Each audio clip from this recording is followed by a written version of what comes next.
Yahobu, Bapak Ibu Pendeta, Sinenge, Majelis dan warga Gereja Amin, ini adalah channel YouTube Sinode Gereja Amin.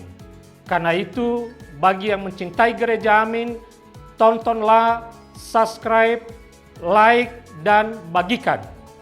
Gereja Amin yang tangguh, mandiri, dan peduli. Tuhan Yesus memberkati.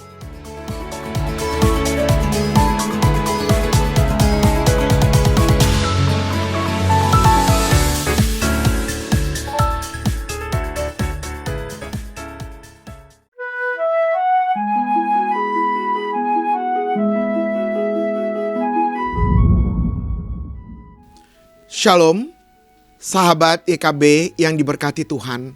Salam sukacita untuk kita semua. Senang dapat berjumpa saudara dalam acara Wasiat Kekal berupa renungan firman Tuhan yang memandu kehidupan kita. Kali ini bersama saya, Pendeta Palti Priamus Napitupulu dari Gereja Misi Injili Indonesia Jemaat Logos Jakarta, anggota PGIW DKI Jakarta. Saudara, renungan kita hari ini, Minggu 1 Maret 2026, ditulis oleh Pendeta Hariman Apatianokota dari Universitas Kristen Maranatha Bandung dengan judul Lahir Baru, yang dilandaskan pada Injil Yohanes pasal 3 ayat yang pertama sampai dengan ayat yang ke-17. Dan yang akan menjadi pusat perenungan kita adalah Yohanes pasal yang ketiga, ayat yang ketiga.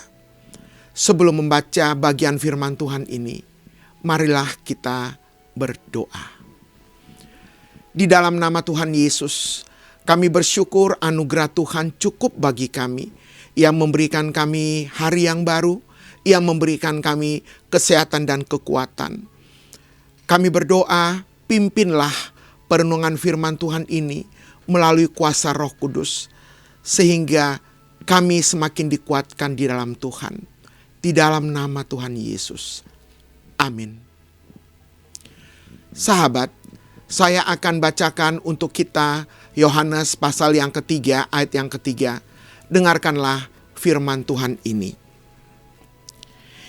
Yesus menjawab, "Sesungguhnya aku berkata kepadamu, jika seseorang tidak dilahirkan kembali, ia tidak dapat melihat kerajaan Allah." Sahabat, lahir baru bukan sekedar konsep. Ini adalah praktik hidup sehari-hari yang membuahkan transformasi. Praktek ini tumbuh dari kesadaran yang digerakkan oleh Roh. Petrus, Yohanes, dan Andreas memperlihatkan contoh nyata. Para nelayan biasa ini bertransformasi menjadi penjala manusia. Demikian pula Paulus yang berubah dari pemburu jemaat menjadi pembangun jemaat. Percakapan Yesus dengan Nikodemus memperlihatkan arti pentingnya lahir baru. Jika seseorang tidak dilahirkan kembali, ia tidak dapat melihat kerajaan Allah. Arti kerajaan Allah di sini adalah relasi dan kondisi hidup yang penuh damai sejahtera bersama Allah di dalam Kristus. Untuk mengalami kehidupan demikian, orang harus dilahirkan kembali oleh Roh. Roh Kudus menginsafkan manusia akan dosanya, lalu menuntun serta memperbaharui manusia untuk menjadi sama seperti Kristus. Dalam proses inilah manusia mengalami lahir baru. Hidupnya terus diperbaharui.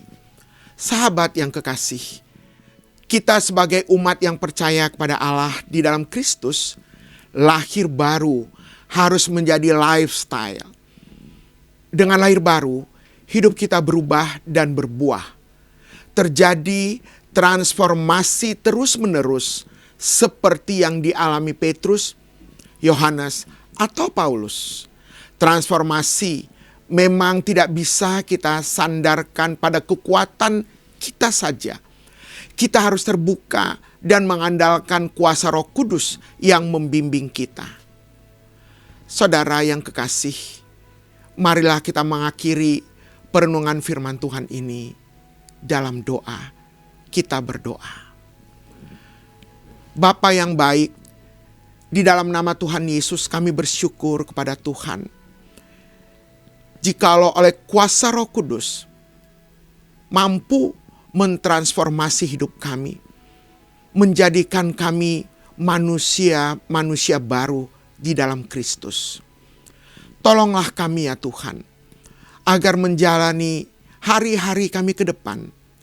Sungguh transformasi itu dapat kami buktikan di dalam setiap tindakan-tindakan hidup kami. Dalam ruang pekerjaan kami, dalam ruang berkeluarga, bahkan dalam ruang pelayanan kami. Terima kasih Tuhan Yesus, kiranya Engkau memberkati kami sepanjang hari ini. Dalam nama Tuhan Yesus. Amin. Sahabat kekasih, demikianlah renungan kita hari ini.